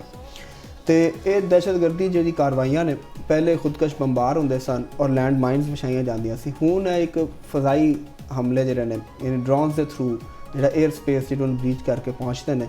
ਤੇ ਇਹ ਇੱਕ ਬੜਾ ਵੱਡਾ ਚੈਲੰਜ ਹੈ। ਤੇ ਚੋਰ ਸਾਹਿਬ ਤੋਂ ਪੁੱਛਣਾ ਹੈ ਕਿ ਇਸ ਚੈਲੰਜ ਨੂੰ ਕਿਸ ਤਰ੍ਹਾਂ ਓਵਰਕਮ ਕੀਤਾ ਜਾਏਗਾ ਤੇ ਕੀ ਸਟ੍ਰੈਟਜੀ ਇਸ ਹਵਾਲੇ ਨਾਲ ਹੋਣੀ ਚਾਹੀਦੀ। ਚੋਰ ਸਾਹਿਬ ਜੀ ਇੱਕ ਨਵੀਂ ਚੀਜ਼ ਹੀ ਆ ਗਈ ਡਰੋਨ। ਹਾਂ, ਨਵੀਂ ਤੇ ਨਹੀਂ, ਖੈਰ ਡਰੋਨ ਟੈਕਨੋਲੋਜੀ ਤੇ ਬਹੁਤ ਪੁਰਾਣੀ ਹੈ। ਤੁਸੀਂ ਇਹ ਕਹੋ ਕਿ ਸਾਡੇ ਤੇ ਜਿਹੜੀ ਟੈਰਰਿਸਟਾਂ ਦੇ ਹੱਥ 'ਚ ਪਾਕਿਸਤਾਨ ਦੇ ਵਿੱਚ ਜਿਹੜਾ ਇਹ ਫੈਨੋਮੇਨਾ ਸਾਨੂੰ ਦੇਖਣ 'ਚ ਆਇਆ, ਹਾਂ, ਰਿਆਸਤਾਂ ਕਰ ਰਹੀਆਂ ਸਨ ਤੇ ਜਾਂ ਅਗਰ ਕੋਈ ਗੈਰ ਰਿਆਸਤੀ ਅਨਾਸਰ ਕਰ ਰਹੇ ਸਨ ਤੇ ਉਹ ਅਫਰੀਕਾ ਦੇ ਅੰਦਰ ਜਾਂ ਦੀਗਰ ਮੁਲਕਾਂ ਦੇ ਵਿੱਚ ਇਹ ਚੀਜ਼ਾਂ ਯੂਜ਼ ਹੋ ਰਹੀਆਂ ਸਨ। ਸੋਮਾਲੀ ਜਿਹੜੇ ਲੋਕ ਸਨ ਟੈਰਰਿਸਟ, ਉਹ ਵੀ ਕਰ ਰਹੇ ਸਨ। ਤੇ ਇਹ ਕਹਿ ਲਓ ਕਿ ਵੀ ਪਾਕਿਸਤਾਨ ਦੇ ਵਿੱਚ ਜਿਹੜੀ ਤਾਲਿਬਾਨ ਦੀ ਤਰਫੋਂ ਜਾਂ ਜਿਹੜੇ ਉਹਨਾਂ ਦੇ ਹਾਸ਼ੀਆ ਬਰਦਾਰ ਟੈਰਰਿਸਟ ਆਰਗੇਨਾਈਜੇਸ਼ਨਸ ਨੇ ਜਿਹੜੀਆਂ ਅਫਗਾਨਿਸਤਾਨ ਦੇ ਵਿੱਚ ਪਨਾਹ ਗਜ਼ੀਨ ਨੇ, ਉਹਨਾਂ ਨੇ ਇਹਨੂੰ ਇਸਤੇਮਾਲ ਕਰਨਾ ਸ਼ੁਰੂ ਕੀਤਾ। ਕਿਉਂਕਿ ਜਿਹੜਾ ਇਸਲਾਮਾਬਾਦ ਦੇ ਵਿੱਚ ਰੀਸੈਂਟਲੀ ਇੱਕ ਹੋਇਆ ਡਰੋਨ ਦਾ, ਉਹਨੂੰ ਤੇ ਤਾਲਿਬਾਨ ਨੇ ਕਬੂਲ ਵੀ ਕੀਤਾ, ਉਹਦੀ ਜ਼ਿੰਮੇਵਾਰੀ ਅਫਗਾਨਿਸਤਾਨ ਦੇ ਵਿੱਚ ਜਿਹੜੇ ਤਾਲਿਬਾਨ ਨੇ ਉਹਨਾਂ ਨੇ ਕਬੂਲ ਕੀਤਾ।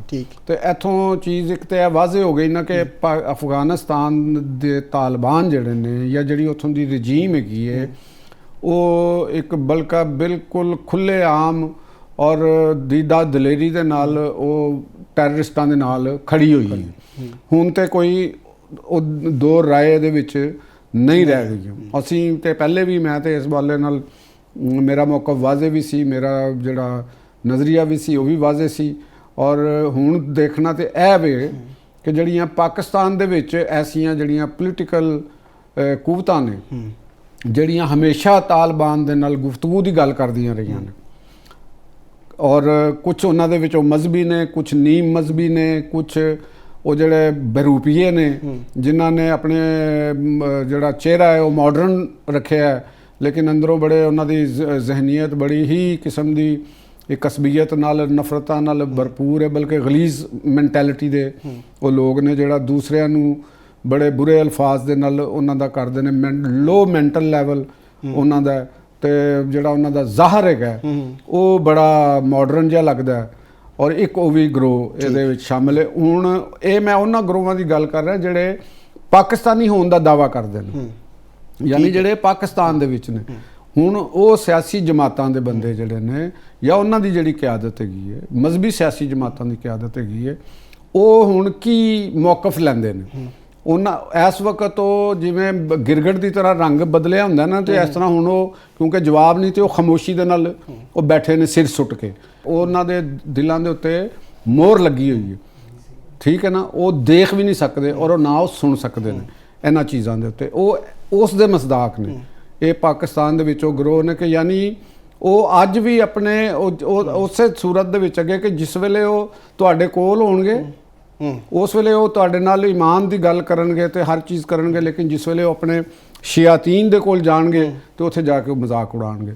ਇਹ ਉਹ ਗਰੋਹ ਹੈਗਾ, ਉਹ ਗਰੋਹ ਜਿਹੜਾ ਸਾਡੀ ਬਦਕਿਸਮਤੀ ਨਾਲ ਸਾਡੀਆਂ ਸਫਾਂ ਦੇ ਵਿੱਚ ਵੀ ਮੌਜੂਦ ਹੈਗਾ, ਠੀਕ ਹੈਗਾ ਜੀ। ਉਹਨਾਂ ਦਾ ਹੁਣ ਇਹ ਇਮਤਿਹਾਨ ਹੈ। ਸਾਡੀ ਜਿਹੜੀ ਪੜ੍ਹੀ ਲਿਖੀ ਕਲਾਸ ਹੈ, पढ़ा लिखा तबका है, बाशऊर तबका है, अहले इलम तबका है, अदीब ने, शायर ने ਜਿਹੜੇ ਇਸ ਮੁਲਕ ਦੇ ਨਾਲ ਔਰ ਇਸ ਮੁਲਕ ਦੇ ਆਵਾਮ ਦੇ ਨਾਲ ਮੁਹੱਬਤ ਦਾ ਇਜ਼ਹਾਰ ਕਰਦੇ ਨੇ ਜਾਂ ਉਹ ਇਸ ਮੁਲਕ ਦੀ ਨੂੰ ਓਨ ਕਰਦੇ ਨੇ ਤੇ ਉਹਨਾਂ ਨੂੰ ਮੇਰਾ ਖਿਆਲ ਹੈ ਕਿ ਜ਼ਿਆਦਾ ਦੇਰ ਤੱਕ ਧੋਖੇ 'ਚ ਹੁਣ ਨਹੀਂ ਰਹਿਣਾ ਚਾਹੀਦਾ। ਉਸ ਤਬਕੇ ਨੂੰ, ਉਸ ਗਰੋਹ ਨੂੰ, ਉਸ ਤਹਿਰੀਕ ਦੇ ਅਲੰਬਰਦਾਰਾਂ ਦੀ ਸ਼ਨਾਖਤ ਹੋਣੀ ਚਾਹੀਦੀ ਹੈ ਜਿਹੜੇ ਆਪਣੇ ਹੀ ਮੁਲਕ ਦੇ ਵਿੱਚ ਇਸ ਮੁਲਕ 'ਚ ਰਹਿੰਦੇ ਨੇ ਲੇਕਿਨ ਇਹਦੇ ਤੋਂ ਬਗਾਨੇ ਨੇ। यानी इस मुल्क दे स्टेट ने इस मुल्क तो फायदे लै रहे हैं, इस मुल्क दे उत्तों हर चीज़ कर रहे हैं लेकिन इस मुल्क नूं नुकसान पहुँचाने वाला मौकफ अपनाया, चाहे वो मजहबी लीडरशिप है, चाहे वो पोलिटिकल लीडरशिप है, चाहे वो किसी कॉलेजेस के अंदर यूनिवर्सिटीज़ के अंदर वो बैठे ने किसी भी शक्ल दे विच मौजूद ने, चाहे वो कारोबार च मौजूद ने, चाहे वो सोशल अंजमना दे विच मौजूद ने। इन्हां नूं अनअर्थ करना बड़ा ज़रूरी है, उन्हां नूं ताकि पैगाम मिल जाना चाहिए कि ਉਹ ਲੋਕ ਸ਼ਨਾਖਤ ਹੋ ਗਏ ਨੇ। ਹੁਣ ਤੁਸੀਂ ਆ ਜਾਓ ਜਿਹੜਾ ਸਵਾਲ ਪੁੱਛਣਾ ਚਾਹ ਰਹੇ ਹੋ। ਮੈਂ ਇਹ ਕਹਿ ਰਿਹਾ ਕਿ ਇਹ ਤੇ ਠੀਕ ਹੈ ਨਾ, ਇਹਦੀ ਕੰਟੀਨਿਊਸ਼ਨ ਹੀ ਹੈ ਤੇ ਇਹ ਜਿਹੜਾ ਨੈਰੇਟਿਵ ਬਿਲਡਿੰਗ ਹੈ ਮਤਲਬ ਕਾਊਂਟਰ ਨੈਰੇਟਿਵ ਤੇ ਬਿਲਡ ਕਰਨਾ ਹੁੰਦਾ ਨਾ, ਇਹ ਕਿਹਦੀ ਜ਼ਿੰਮੇਵਾਰੀ ਹੈ ਔਰ ਕਿ ਤੁਹਾਨੂੰ ਲੱਗ ਰਿਹਾ ਹੈ ਕਿ ਉਹਦੇ ਚ ਹਕੂਮਤ ਜਾਂ ਜਿਹੜੇ ਬਾਬੇ ਇਖਤਿਆਰ ਨੇ ਉਹ ਇਹਦੇ ਚ ਕੋਈ ਕਾਮਯਾਬ ਹੋ ਰਹੇ ਨੇ? ਨਹੀਂ, ਉਹਦੇ ਵਿੱਚ ਦੇਖੋ ਇਹ ਬੜਾ ਹੀ ਇੱਕ ਅਹਿਮ ਕੁਐਸਚਨ ਹੈਗਾ ਕਿ ਨੈਰੇਟਿਵ ਬਿਲਡਿੰਗ ਦਾ। ਇੱਕ ਤੇ ਅਸੀਂ ਇਹ ਗੱਲ ਕਰ ਸਕਦੇ ਹਾਂ ਕਿ ਸਾਡੇ ਕੋਲ ਜਿਹੜੀ ਗਵਰਨਮੈਂਟ ਦੇ ਐਂਡ ਦੇ ਉੱਤੇ ਗੱਲ ਹੈ ਕਿ ਉਹ ਨਿਸਾਬੇ ਤਾਲੀਮ ਨੂੰ ਤਬਦੀਲ ਕਰਨਾ ਬਹੁਤ ਹੀ ਜ਼ਰੂਰਤ ਹੈ। ਪਾਕਿਸਤਾਨ ਦੇ ਅੰਦਰ ਜੋ ਨਿਸਾਬੇ ਤਾਲੀਮ ਜਨਰਲ ਜ਼ਿਆਉਲ ਹਕ ਦੇ ਦੌਰ ਦੇ ਉੱਤੋਂ ਸ਼ੁਰੂ ਹੋਇਆ, ਬਲਕਿ ਜਨਰਲ ਜ਼ਿਆਉਲ ਹਕ ਨਹੀਂ ਬਲਕਿ ਉਸ ਤੋਂ ਪਹਿਲੇ ਹੀ 1973 ਦਾ ਜਿਸ ਕਿ ਪਾਕਿਸਤਾਨ ਜਿਸਲੇ 2 ਲੱਖ ਹੋਇਆ ਉਸ ਤੋਂ ਬਾਅਦ ਜਿਹੜਾ ਤਾਲੀਮੀ ਪਾਲਿਸੀ ਬਣੀ ਤੇ ਉਸ ਤਾਲੀਮੀ ਪਾਲਿਸੀ ਦੇ ਵਿੱਚ ਜਿਹੜੇ ਲੋਕ ਸ਼ਾਮਲ ਹੋਏ ਉਹਨੂੰ ਬਣਾਉਣ ਵਾਲਿਆਂ ਦੇ ਵਿੱਚ ਤੇ ਉਹਨਾਂ ਨੇ ਇਸ ਦੇ ਅੰਦਰ ਇੱਕ ਮਖਸੂਸ ਮਾਈਂਡਸੈਟ ਨੂੰ, ਨੈਰੇਟਿਵ ਨੂੰ ਸਾਹਮਣੇ ਰੱਖ ਕੇ ਉਹ ਨੈਰੇਟਿਵ ਬਿਲਡ ਕੀਤਾ। ਅੱਜ ਅਸੀਂ ਜਿਸ ਮਸਲੇ ਦਾ ਸ਼ਿਕਾਰ ਹੈਗੇ ਹਾਂ ਜਾਂ ਜਿਸ ਮਖਮਸੇ ਦਾ ਸ਼ਿਕਾਰ ਹੈਗੇ ਹਾਂ, ਜਿਸ ਜ਼ਹਿਨੀ ਖਲਫਸ਼ਾਰ ਦਾ ਸ਼ਿਕਾਰ ਹੈਗੇ ਹਾਂ, ਉਹ ਉਸ ਨਿਸਾਬੇ ਤਾਲੀਮ ਦੀ ਅਲਟੀਮੇਟ ਪੈਦਾਵਾਰ ਹੈਗੀ। ਉਹਦੇ ਨਾਲ ਉਸ ਨਿਸਾਬੇ ਤਾਲੀਮ 'ਚ ਪੜ੍ਹੇ ਲੋਕ ਬਿਊਰੋਕਰੇਟਸ ਬਣ ਗਏ ਨੇ, ਉਹ ਮੁਖਤਲਿਫ ਵੱਡੇ ਅਹੁਦਿਆਂ 'ਤੇ ਬਣ ਗਏ ਨੇ, ਬਿਜ਼ਨਸ ਕਰਦੇ ਨੇ, ਸੁਸਾਇਟੀ 'ਚ ਹੋ ਗਏ ਨੇ। ਔਰ ਦੂਸਰੀ ਤਰਫ ਅਸੀਂ ਇੱਕ ਐਸਾ ਨਿਜ਼ਾਮੇ ਤਾਲੀਮ ਬਿਲਡ ਕੀਤਾ ਜਿਹੜਾ ਅੰਗਰੇਜ਼ੀ ਮੀਡੀਅਮ ਬਜ਼ਾਰ ਜਿਹਨੂੰ ਅਸੀਂ ਕਹਿੰਦੇ ਹਾਂ, ਮਤਲਬ ਕਿ ਇੱਕ ਇੰਗਲੈਂਡ ਤੋਂ ਅਸੀਂ ਕਰ ਲਿਆ ਜਿਹੜਾ ਮੌਂਟੀਸੋਰੀ ਸਕੂਲ ਸਿਸਟਮ ਦੇ ਨਾਲ ਤੇ ਦੂਸਰੇ ਸਿਸਟਮ ਦੇ ਨਾਲ। ਉਹਦੇ ਅੰਦਰ ਜਿਹੜੀ ਇੱਕ ਕਰੀਡ ਪੈਦਾ ਹੋਈ ਉਹ ਪਾਕਿਸਤਾਨ ਦੇ ਸੋਸ਼ਲ ਕਲਚਰ, ਸੋਸ਼ਲ ਫੈਬਰਿਕਸ ਤੋਂ ਨਾ ਬਲਦ ਉਹਨਾਂ ਨੂੰ ਉਹਨਾਂ ਚੀਜ਼ਾਂ ਦਾ ਪਤਾ ਹੀ ਨਹੀਂ ਹੈਗਾ। ਯਾਨੀ ਅਗਰ ਉਹ ਡੋਮੈਸਟਿਕ ਐਨੀਮਲਸ ਇੱਕ ਮਿਸਾਲ ਦੇ ਨੇ, ਸਾਡੇ ਜਿਹੜੇ ਪਾਲਤੂ ਜਾਨਵਰ ਨੇ, ਉਹ ਪਾਲਤੂ ਜਾਨਵਰ ਦੇ ਕੋਲੋਂ ਉਹਨਾਂ ਨੂੰ ਸਮਝਦੇ ਨੇ ਕਿ ਇਹ ਕੋਈ ਗੰਦੀ ਚੀਜ਼ ਹੈਗੀ, ਉਹਨਾਂ ਨੂੰ ਉਹਦੀ ਇਕਨੋਮਿਕ ਯੂਟਿਲਿਟੀ ਦਾ ਕੋਈ ਇਲਮ ਨਹੀਂ ਹੈਗਾ। ਉਹ ਕਿ ਇਨਸਾਨ ਇਹ ਸਾਡੀ ਇੱਕ ਇਕਨੋਮੀ ਦੇ ਵਿੱਚ ਕਿੰਨਾ ਰੋਲ ਪਲੇ ਕਰਦੇ ਨੇ। ਉਹ ਜਿਹੜੀ ਜ਼ਰਾਤਕਾਰੀ ਹੈ ਉਹਨੂੰ ਪਸਮਾਨਦਗੀ ਨਾਲ ਤਸ਼ਬੀਹ ਦਿੰਦੇ ਨੇ ਕਿ ਇਹ ਕੋਈ ਪਸਮਾਨਦਗੀ ਦਾ ਇੱਕ ਕਲਚਰ ਹੈਗਾ। ਉਹਨਾਂ ਨੂੰ ਜ਼ਰਾਤ ਦੀ ਪ੍ਰੋਡਕਟਿਵਿਟੀ ਦਾ ਔਰ ਉਹਦਾ ਅਲਟੀਮੇਟ ਇਕਨੋਮਿਕ ਬੈਨੀਫਿਸ਼ਰੀ ਦਾ ਉਹਦੇ ਬਾਰੇ ਚ ਉਹਨਾਂ ਨੂੰ ਕੋਈ ਇਲਮ ਨਹੀਂ ਗਾ। ਉਹ ਸਿਵਾਏ ਅੰਗਰੇਜ਼ੀ ਬੋਲਣ ਤੋਂ, ਅੰਗਰੇਜ਼ੀ ਲਿਬਾਸ ਤੋਂ, ਜਿਵੇਂ ਅਸੀਂ ਪਹਿਨਦੇ ਹਾਂ ਟਾਈ ਪਹਿਨੀ ਤੇ ਇਹਦੇ ਤੋਂ, ਤਾਂ ਕਿ ਅਸੀਂ ਵੀ ਸ਼ੁਡ ਲੁੱਕ ਮਾਡਰਨ, ਇਹਨੂੰ ਸਮਝਦੇ ਨੇ ਮਾਡਰਨ ਹੋਣਾ। ਤੇ ਦੂਸਰੀ ਤਰਫ ਉਹਨਾਂ ਨੂੰ ਜਾਂ ਖਾਣ ਪੀਣ ਦੇ ਹੋਟਲਿੰਗ ਦੇ ਐਟੀਕੇਟਸ ਤੋਂ ਕਿ ਅਸੀਂ ਸਪੂਨ ਸੱਜੇ ਹੱਥ ਨਾਲ ਫੜਨਾ, ਸਪੂਨ ਖੱਬੇ ਹੱਥ ਨਾਲ ਫੜਨਾ, ਚਾਹੇ ਬਗੈਰ ਸੁੜਕਾ ਮਾਰਨ ਤੋਂ ਪੀਣੀ ਹੈ। ਤੇ ਇਹ ਇੱਕ ਜਿਹੜੇ ਇੱਕ ਐਟੀਕੇਟਸ ਹੁੰਦੇ ਨੇ। ਇਹਨਾਂ ਤੋਂ ਇਲਾਵਾ ਜਾਂ ਫਿਰ ਉਹ ਬ੍ਰਾਂਡ ਕੌਨਸ਼ੀਅਸ ਨੇ ਕਿ ਇਹ ਅਰਮਾਨੀ ਹੈ, ਇਹ ਗੂਚੀ ਹੈ, ਇਹ ਫਲਾਂ ਹੈ। ਇਹਦੇ ਤੋਂ ਇਲਾਵਾ ਉਹਨਾਂ ਨੂੰ ਬਾਕੀ ਆਪਣੇ ਮੁਲਕ ਦੇ ਮਸਾਇਲ ਦਾ ਆਪਣੀ, ਔਰ ਇੱਥੋਂ ਹੀ ਅਸੀਂ ਬਿਊਰੋਕਰੇਸੀ ਸਾਡੀ ਡਿਵੈਲਪ ਹੁੰਦੀ। ਤੇ ਪਾਕਿਸਤਾਨ ਨੂੰ ਇੱਕ ਪੂਰਾ ਰੀਵੈਂਪ ਕਰਨਾ ਪਏਗਾ, ਪੂਰਾ ਉਹਨਾਂ ਨੂੰ ਇਹ ਕਰਨਗੇ ਫਿਰ ਅੱਗੇ ਆ ਜਾਓ। ਹੁਣ ਤੁਹਾਡੀ ਗੱਲ ਮੈਂ ਹਾਂ ਇਹ ਕਰਨਗੇ ਇਹੋ ਹੀ, ਅਗਰ ਇਹ ਨਾ ਸਮਝਣਗੇ ਤੇ ਖਤਮ ਹੋ ਜਾਣਗੇ। ਹੁਣ ਆ ਜਾਓ ਜੀ ਅਫਗਾਨਿਸਤਾਨ ਦੀ ਗੱਲ, ਆਪਰੇਸ਼ਨ ਜਿਹੜਾ ਗਜ਼ਵਲ ਇਲਹਾਕ ਦਾ ਰਹਿ ਤੇ ਹਾਂ, ਇਹਦੇ ਵੱਲੇ ਪਾਕਿਸਤਾਨ ਨੇ ਬਰਵਕਤ ਐਕਸ਼ਨ, ਜਿਹੜਾ ਡਰੋਨ ਦੀ ਅਸੀਂ ਗੱਲ ਕਰ ਰਹੇ ਹਾਂ ਕਿ ਤੁਹਾਨੂੰ ਯਾਦ ਹੋਏਗਾ ਕੁਝ ਦਿਨਾਂ ਪਹਿਲੇ ਹਕੂਮਤ ਨੇ ਡਰੋਨ ਉਡਾਨ ਦੇ ਉੱਤੇ ਪਾਬੰਦੀ ਲਾਈ ਸੀ। ਬਿਲਕੁਲ ਮੁਖਤਲਿਫ ਇਤਲਾਤ ਸਨ, ਇੰਟੈਲੀਜੈਂਸ ਇਤਲਾਤ ਸਨ ਕਿ ਦੁਸ਼ਮਣ ਜਿਹੜਾ ਉਹ ਡਰੋਨਸ ਵੀ ਯੂਜ਼ ਕਰ ਸਕਦਾ। ਔਰ ਜਿਹੜੇ ਆ ਡਰੋਨਸ ਡਿੱਗੇ ਨੇ ਦੇਸੀ ਸਾਖਤਾਂ ਨੇ, ਯਾਨੀ ਇੱਕ ਜਿਹੜੇ ਉਹ ਡਰੋਨਸ ਨਹੀਂ ਹੈਗੇ ਜਿਹੜੇ ਕੁਝ ਈਰਾਨੀ ਇਸਤੇਮਾਲ ਕਰ ਰਹੇ ਨੇ, ਜਿਹੜੇ ਬੜੀ ਦੂਰ ਤੱਕ ਜਾ ਰਹੇ ਨੇ, ਸਾਊਦੀ ਅਰਬ ਤੱਕ ਵੀ, ਇਰਾਕ ਤੱਕ ਵੀ ਈਰਾਨ ਦੇ ਡਰੋਨ ਜਾ ਰਹੇ ਨੇ। ਇਹ ਦੇਸੀ ਸਾਖਤਾਂ ਨੇ, ਜਿਵੇਂ ਮੋਟਰਸਾਈਕਲ ਦਾ ਇੰਜਨ ਲਾ ਕੇ ਕਿਸੇ ਦਾ ਤੇ ਉਹਦੇ ਨਾਲ ਉਹਨਾਂ ਨੇ ਉਹ ਕਰਤਾ ਤੇ ਉਹ ਉਹਦੀ ਆਵਾਜ਼ ਸਾਊਂਡ ਬਹੁਤ ਜ਼ਿਆਦਾ ਹੈ ਤਾਂ ਸ਼ਨਾਖਤ ਪਤਾ ਚੱਲ ਜਾਂਦਾ ਜਿਵੇਂ ਕੋਈ ਅਟੈਕ ਹੋਇਆ।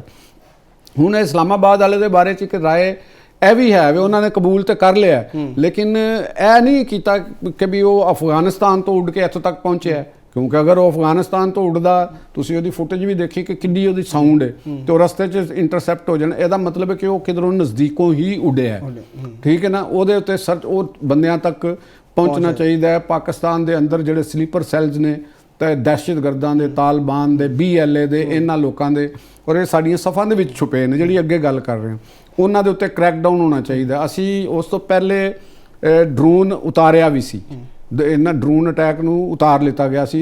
KP ਦੀ ਪੁਲਿਸ ਇਸ ਲਿਹਾਜ਼ ਨਾਲ ਬੜਾ ਬਿਹਤਰ ਰੋਲ ਪਲੇ ਕਰ ਰਹੀ ਹੈ ਇਸ ਵਕਤ। ਉੱਥੋਂ ਦੇ ਜਿਹੜੇ IG ਨੇ ਜ਼ੁਲਫਕਾਰ ਹਮੀਦ ਸਾਹਿਬ ਜਿਹੜੇ ਨੇ, ਉਹਨਾਂ ਦੀ ਸਰਬਰਾਹੀ ਦੇ ਵਿੱਚ ਮੇਰਾ ਖਿਆਲ ਹੈ ਖਾਸਾ ਬਿਹਤਰ ਰੋਲ ਪਲੇ ਕੀਤਾ ਗਿਆ KP ਪੁਲਿਸ ਨੇ, ਔਰ ਉੱਥੋਂ ਦੀ ਜਿਹੜੀ ਐਂਟੀ ਟੈਰਰਿਸਟ ਫੋਰਸ ਨੇ ਔਰ ਸਿਕਿਉਰਿਟੀ ਫੋਰਸਿਸ ਨਾਲ ਮਿਲ ਕੇ, ਤੇ ਲੱਕੀ ਮਰਵਤ, ਟਾਂਕ ਔਰ ਇਹਨਾਂ ਇਲਾਕਿਆਂ ਦੇ ਵਿੱਚ ਉਹ ਕਾਰਵਾਈਆਂ ਹੋ ਰਹੀਆਂ ਨੇ। ਇਹ ਉਹ ਲੋਕ ਵੀ ਇਹਨਾਂ ਦੇ ਵਿੱਚ ਹੋ ਸਕਦੇ ਨੇ ਜਿਹੜੇ ਸਾਬਕਾ PTI ਦੌਰ ਦੇ ਵਿੱਚ ਇੱਥੇ ਲਿਆ ਕੇ ਵਸਾਏ ਗਏ ਸਨ।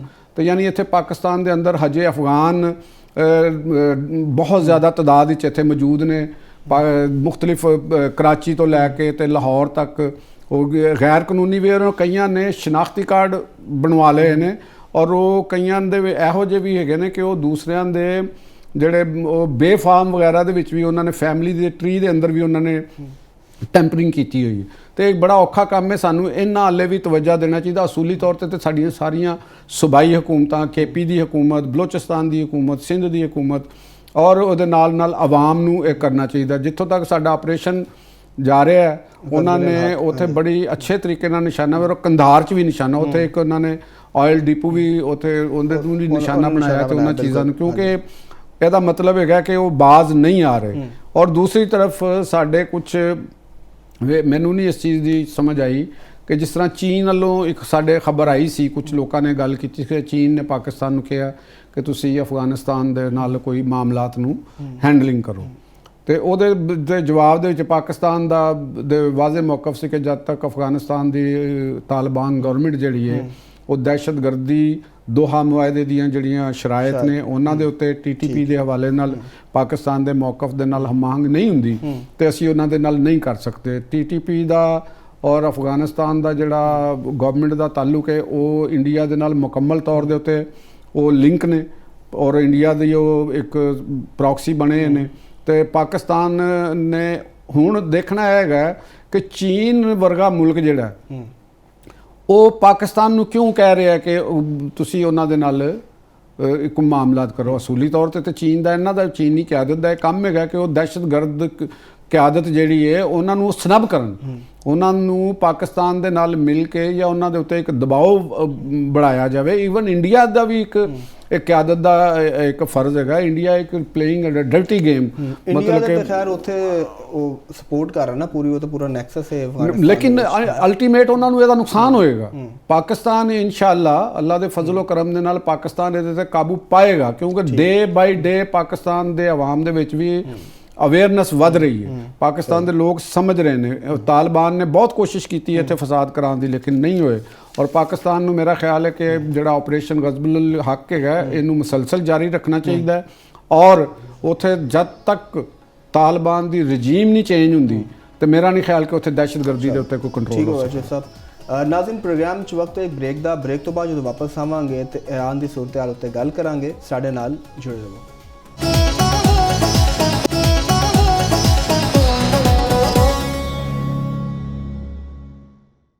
Welcome back Nazreen, Iran America Israel ਦੀ ਜਿਹੜੀ ਜੰਗ ਹੈ ਉਹ ਵੱਧਦੀ ਜਾ ਰਹੀ ਹੈ, ਔਰ ਈਰਾਨ ਦੇ ਜਿਹੜੇ ਦੂਜੇ ਮੁਲਕਾਂ ਦੇ ਉੱਤੇ ਹਮਲੇ ਨੇ ਉਹ ਵੀ ਜਾਰੀ ਨੇ। ਈਰਾਨ ਨੇ ਹੁਣ ਸਾਊਦੀ ਅਰਬ ਦੇ ਜਿਹੜੇ ਪ੍ਰਿੰਸ ਸੁਲਤਾਨ 에ਅਰਬੇਸ ਹੈ ਉਹਦੇ ਉੱਤੇ ਮਿਜ਼ਾਈਲ ਹਮਲੇ ਕੀਤੇ, ਔਰ ਅਮਰੀਕੀ ਫਜ਼ਾਈਆ ਦੇ ਜਿਹੜੇ 5 ਰੀਫਿਲਿੰਗ ਤਿਆਰੇ ਨੇ ਉਹ ਜ਼ਮੀਨ 'ਤੇ ਖੜੇ ਸਨ ਤੇ ਉਹਨਾਂ ਨੂੰ ਉਹਨੇ ਨਿਸ਼ਾਨਾ ਬਣਾਇਆ।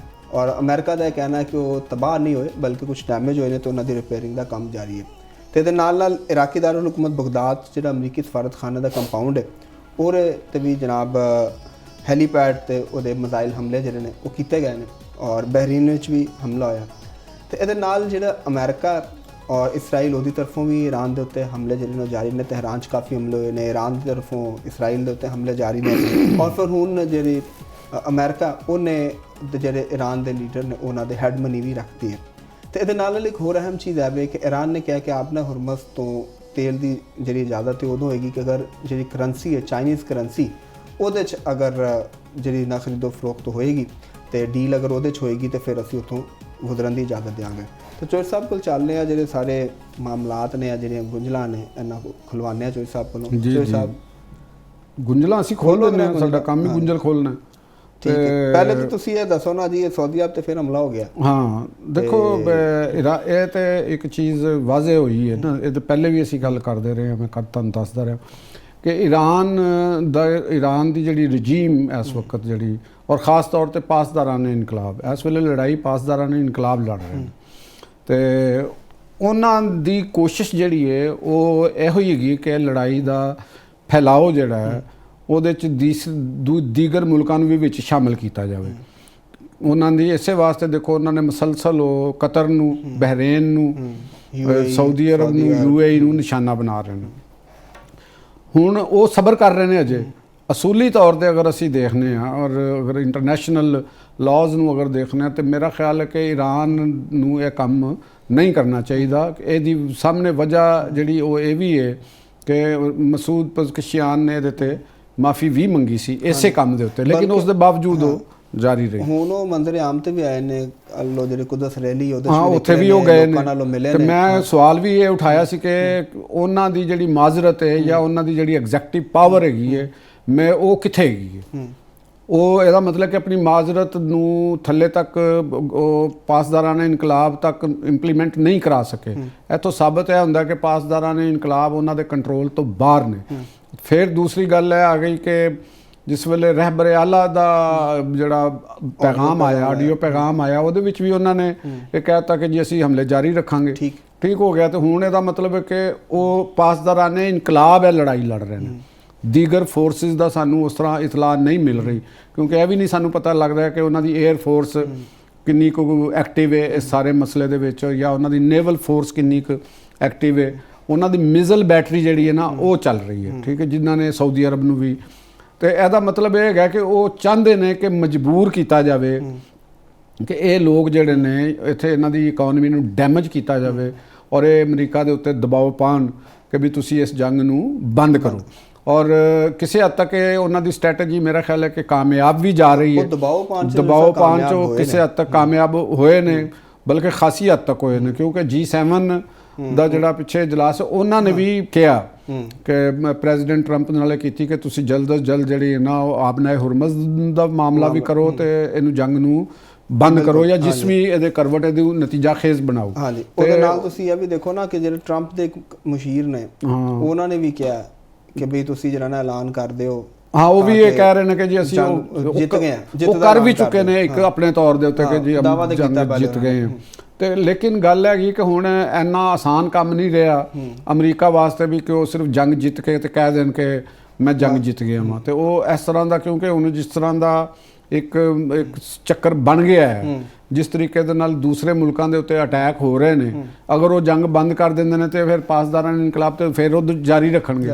ਤੇ ਇਹਦਾ ਮਤਲਬ ਤੇ ਇਸ ਖਿੱਤੇ ਦੇ ਅੰਦਰ ਤੇ ਇੱਕ ਤੁਸੀਂ ਅੱਗ ਲਾ ਦਿੱਤੀ ਨਾ, ਉਹ ਤੁਸੀਂ ਉਹਦਾ ਸਤਿਆਨਾਸ਼ ਖਿੱਤੇ ਦਾ ਕਰਤਾ। ਮੈਂ ਜਿਹੜੀ ਪਹਿਲੇ ਵੀ ਖਦਸ਼ਾਤ ਦਾ ਇਜ਼ਹਾਰ ਕਰ ਰਿਹਾ ਹਾਂ ਕਿ ਜਿਹੜੀਆਂ ਵੱਡੀਆਂ ਤਾਕਤਾਂ ਜਿਸ ਤਰੀਕੇ ਦੇ ਨਾਲ ਇਹਦੇ ਅੰਦਰ ਇਨਵਾਲਵ ਹੋਣ ਦੀਆਂ ਖਬਰਾਂ ਆ ਰਹੀਆਂ ਨੇ, ਪ੍ਰੈਜ਼ੀਡੈਂਟ ਟਰੰਪ ਨੇ ਵੀ ਇਹ ਗੱਲ ਕਹੀ ਹੈ ਕਿ ਮੁਮਕਿਨ ਹੈਗਾ ਕਿ ਥੋੜਾ ਬਹੁਤ ਮਦਦ ਫਰਾਹਮ ਕੀਤੀ ਹੋਵੇ ਰਸ਼ੀਆ ਨੇ ਈਰਾਨੀ ਪਾਸਦਾਰਾਂ ਨੂੰ। ਤੇ ਚਾਈਨਾ ਦੇ ਬਾਰੇ ਚ ਵੀ ਆ ਰਹੀਆਂ ਨੇ ਕਿ ਉਹ ਵੀ ਕੋਈ ਟੈਕਨੋਲੋਜੀ ਦੇ ਹਵਾਲੇ ਦੇ ਨਾਲ ਉਹਨਾਂ ਨੂੰ ਇਹ ਕਰ ਰਿਹਾ। ਜਿਹੜਾ ਈਰਾਨ ਨੇ ਕਿਹਾ ਵੀ ਕਿ ਚੀਨੀ ਕਰੰਸੀ ਦੇ ਵਿੱਚ ਇੱਥੋਂ ਵੀ ਇੱਕ ਲੋਕਾਂ ਨੂੰ ਸ਼ੁਭਾ ਪੈ ਰਿਹਾ ਕਿ ਉਹ ਇਹਦੇ ਅੰਦਰ ਫਿਰ ਕੋਈ ਚਾਈਨੀਜ਼ ਇਨਵੋਲਵਮੈਂਟ ਆ ਰਹੀ ਹੈ। ਸੋ ਸਭ ਇੱਕ ਛੋਟਾ ਜਿਹਾ ਪੁਆਇੰਟ ਤੇ ਚੱਲੀ ਕਿ ਇਸ ਸਾਰੇ ਮਾਮਲੇ ਦੇ ਵਿੱਚ ਰੂਸ ਨੂੰ ਵੀ ਬੜਾ ਫਾਇਦਾ ਹੋ ਰਿਹਾ ਤੇਲ ਦੀ ਵਜ੍ਹਾ ਤੋਂ। ਤੇ ਕਿਆ ਇੱਥੇ ਅਗਰ ਜੰਗ ਪ੍ਰੋਲੋਂਗ ਹੁੰਦੀ ਹੈ ਤੇ ਇਹਦੇ 'ਚ ਉਹਦਾ ਇੰਟਰਸਟ ਵੀ ਤਾਂ ਨਹੀਂ? ਰੂਸ ਦੇਖੋ ਉਹਦੇ ਅੰਦਰ ਇਹ ਕਰ ਸਕਦਾ। ਮੈਨੂੰ ਲੱਗਦਾ ਕਿ ਜਿਹੜਾ ਪ੍ਰੈਜ਼ੀਡੈਂਟ ਟਰੰਪ ਨੂੰ ਜਾਂ ਉਹਨਾਂ ਦੀ ਜਿਹੜੀ ਮੁਸ਼ੀਰ ਨੇ ਉਹਨਾਂ ਨੂੰ ਇਹਦਾ ਅਦਰਾਕ ਹੈਗਾ।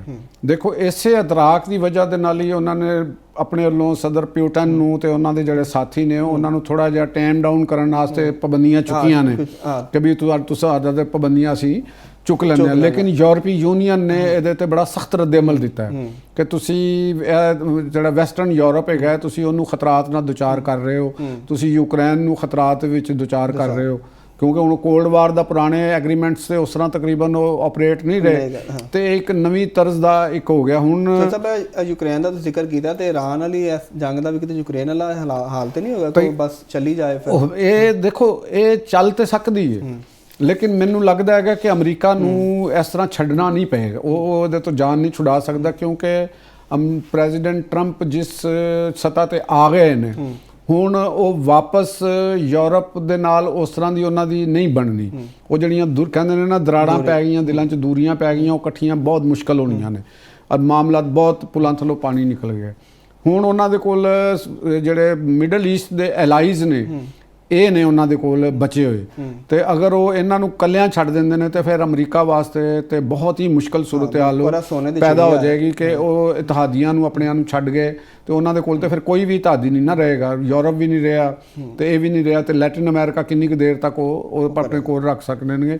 ਹੁਣ ਉਹਨਾਂ ਨੂੰ ਦਿਨ ਬ ਦਿਨ ਜਿੰਨਾ ਦਿਨ ਵੱਧ ਰਹੇ ਨੇ ਉਹਨਾਂ ਮੈਨੂੰ ਖਤਰਾ ਲੱਗ ਰਿਹਾ ਕਿ ਉਹ ਗਰਾਊਂਡ ਫੋਰਸਿਸ ਦੀ ਤਰਫ ਇਹ ਕੰਮ ਜਾਂਦਾ ਨਜ਼ਰ ਆ ਰਿਹਾ। ਵੈਸੇ ਕਿਹਾ ਵੀ ਜਾ ਰਿਹਾ ਕਿ ਜਿਹੜੇ ਮਮਾਲਿਕ ਨੇ ਜਿਨ੍ਹਾਂ 'ਚ ਈਰਾਨ ਹਮਲੇ ਕਰ ਰਿਹਾ, ਜਿਹੜੇ ਉਸਤਾਦ ਮਮਾਲਿਕ ਨੇ, ਕੋਈ 5000 ਫੌਜੀ ਵੀ ਉੱਥੇ ਸੁਣਿਆ ਕੋ ਤਾਇਨਾਤੀਆਂ ਜਿਹੜੀਆਂ ਨਾ ਹੋ ਰਹੀਆਂ ਤਾਂ ਉਹਨਾਂ ਪ੍ਰੋਟੈਕਟ ਕੀਤਾ ਜਾ ਸਕੇ। ਉਹ ਪ੍ਰੋਟੈਕਟ ਕੀਤਾ ਜਾ ਰਿਹਾ ਤੇ ਕਿਧਰੇ ਇਹ ਵੀ ਫਿਰ ਖਤਰਾ ਹੋ ਸਕਦਾ ਕਿ ਜਿਹੜੀ ਤੁਹਾਨੂੰ ਯਾਦ ਹੈਗਾ ਕਿ ਇੱਕ ਇਸਲਾਮਿਕ ਫੋਰਸ ਵੀ ਬਣੀ ਹੋਈ ਹੈ ਜਿਹਦੀ ਸਰਬਰਾਹੀ ਸਾਊਦੀ ਅਰੇਬੀਆ ਦੇ ਕੋਲ ਹੈਗੀ ਹੈ ਤੇ ਕੋਈ ਮੈਨੂੰ ਇਹ ਵੀ ਲੱਗਦਾ ਕਿ ਕਿਤੇ ਉਹਦੇ ਇਸਤੇਮਾਲ ਦਾ ਗਰਾਊਂਡ ਫੋਰਸਿਸ ਨੂੰ ਇਸਤੇਮਾਲ ਕਰਨ ਦਾ ਨਾ ਕੋਈ ਸਿਲਸਿਲਾ ਬਣ ਜਾਵੇ ਕਿਉਂਕਿ ਜਿਸ ਤਰ੍ਹਾਂ ਇਰਾਨੀ ਪਾਸਦਾਰਾਨ ਆਊਟ ਆਫ ਕੰਟਰੋਲ ਹੋ ਕੇ ਜੋ ਇਹ ਕੰਮ ਕਰ ਰਹੇ ਨੇ ਹੁਣ ਇਹ ਵੈਸੇ ਤਾਂ ਦੇਖਿਆ ਜਾਏ ਤਾਂ ਇੰਟਰਨੈਸ਼ਨਲ ਲਾਅ ਦੇ ਤਹਿਤ ਕੋਈ ਜਵਾਜ਼ ਨਹੀਂ ਬਣਦਾ ਕਿ ਕਿਸੇ ਮੁਲਕ ਦੇ ਵਿੱਚ ਅਮਰੀਕਾ ਦੇ ਅੱਡੇ ਨੇ। ਦੇਖੋ ਸ਼ਾਮ ਦੇ ਵਿੱਚ ਰਸ਼ੀਅਨ ਅੱਡੇ ਸਨ ਤੇ ਲੇਕਿਨ ਉੱਥੇ ਤੇ ਇਸਰਾਈਲ ਨੇ ਰਸ਼ੀਅਨ ਇੰਸਟਾਲੇਸ਼ਨ ਦੇ ਉੱਤੇ ਤੇ ਕੋਈ ਹਮਲਾ ਨਹੀਂ ਕੀਤਾ, ਅਮਰੀਕਾ ਨੇ ਕੋਈ ਹਮਲਾ ਨਹੀਂ ਕੀਤਾ ਉੱਥੇ ਕਿਸੇ ਵੀ ਅੱਡੇ ਦੇ ਉੱਤੇ ਤੇ ਲਿਹਾਜ਼ਾ ਇੰਜ ਤਾਈਵਾਨ ਦੇ ਵਿੱਚ ਨੇ ਤੇ ਚਾਈਨਾ ਨੇ ਤੇ ਨਹੀਂ ਤਾਈਵਾਨ 'ਚ ਅਮਰੀਕੀ ਅੱਡਿਆਂ ਦੇ ਉੱਤੇ ਕੀਤਾ। ਸਾਊਥ ਕੋਰੀਆ ਦੇ ਵਿੱਚ ਅਮਰੀਕੀ ਅੱਡੇ ਨੇ ਉੱਥੇ ਤੇ ਸ਼ਮਾਲੀ ਕੋਰੀਆ ਨੇ ਨਹੀਂ ਕੀਤਾ ਤੇ ਇਹ ਇੱਕ ਬੜੀਆਂ ਇੰਪੋਰਟੈਂਟ ਨੇ ਤੇ ਲਿਹਾਜ਼ਾ ਮੈਨੂੰ ਇਹ ਵੀ ਲੱਗ ਰਿਹਾ ਕਿ ਕਿਧਰੇ ਪਜ਼ਕਸ਼ੀਆਨ ਦੀ ਜਿਹੜੀ 3 ਰੁਕਨੀ ਕਮੇਟੀ ਤੇ ਉਹਨਾਂ ਦੇ ਅੰਦਰੂਨੀ ਇਖਤਲਾਫ ਨਾ ਹੋਣ ਔਰ ਦੂਸਰੀ ਤਰਫ ਜਿਹੜੇ ਰਹਿਬਰ ਨੇ ਉਹਨਾਂ ਦਾ ਲਾਈਫ ਥ੍ਰੈਟ ਵੱਧ ਗਿਆ ਤੇ ਥ੍ਰੈਟ ਦੇ ਨਾਲ ਹੈਡ ਮਨੀ ਵੀ ਸ਼ਾਮਿਲ ਹੈਡ ਮਨੀ ਦੀ ਵਜ੍ਹਾ ਦੇ ਨਾਲ ਉੱਥੇ ਉਹਨਾਂ ਦੇ ਨਾਲ ਲਾਈਫ ਥ੍ਰੈਟ ਬਹੁਤ ਵੱਧ ਗਿਆ ਔਰ ਦੇਖਣਾ ਪਏਗਾ ਕਿ ਆਉਣ ਵਾਲੇ ਟਾਈਮ ਦੇ ਵਿੱਚ ਕੀ ਹੁੰਦਾ ਔਰ ਇਹ ਨਾ ਹੋਵੇ ਕਿਧਰੇ ਕਿ ਈਰਾਨ ਦੀ ਜਿਹੜੀ ਮੌਜੂਦਾ ਰਜੀਮ ਦੇ ਅੰਦਰ ਦੇ ਇਖਤਲਾਫਾਤ ਵੀ ਉੱਭਰ ਕੇ ਸਾਹਮਣੇ ਆ ਜਾਣ ਕਿਉਂਕਿ ਜਿਸ ਤਰੀਕੇ ਦੇ ਨਾਲ ਮਸੂਦ ਪਜ਼ਕਸ਼ੀਆਨ ਬਾਹਰ ਆਏ ਨੇ ਤੇ ਉਹਨਾਂ ਨੂੰ ਟਾਰਗੇਟ ਵੀ ਨਹੀਂ ਕੀਤਾ ਗਿਆ। ਇਹ ਬਹੁਤ ਸਾਰੇ ਸਵਾਲਾਤ ਨੂੰ ਜਨਮ ਦੇ ਰਿਹਾ ਜਿਹੜਾ ਆਉਣ ਵਾਲੇ ਟਾਈਮ ਦੇ ਵਿੱਚ ਇਹ ਪੇਚੀਦਗੀਆਂ ਖੁੱਲਦੀਆਂ ਜਾਣਗੀਆਂ। ਇਹ ਅਸੀਂ ਆਪਣੇ ਆਵਾਮ ਵਾਸਤੇ ਵੀ ਸਵਾਲ ਛੱਡ ਦੇਣਾ, ਕੁਝ ਹੋਰਾਂ ਨੂੰ ਵੀ ਥੋੜਾ ਫਿਕਰ ਜਿਹੜਾ ਚੋਇਸਾ ਕਰਨਾ ਚਾਹੀਦਾ। ਵਕਤ ਤੁਹਾਨੂੰ ਪਤਾ ਬੜੀ ਤੇਜ਼ੀ ਨਾਲ ਚੱਲ ਰਿਹਾ ਹੈ। ਪੈਗਾਮ ਸਾਡੇ ਨਾਜ਼ਰੀਨ ਅੱਛਾ ਇਹਦੇ 'ਚ ਮੈਂ ਨਾ ਇੱਕ ਪੈਗਾਮ ਦੇਣਾ ਚਾਹਾਂਗਾ ਪਾਕਿਸਤਾਨ ਦੇ ਆਵਾਮ ਨੂੰ ਵੀ ਔਰ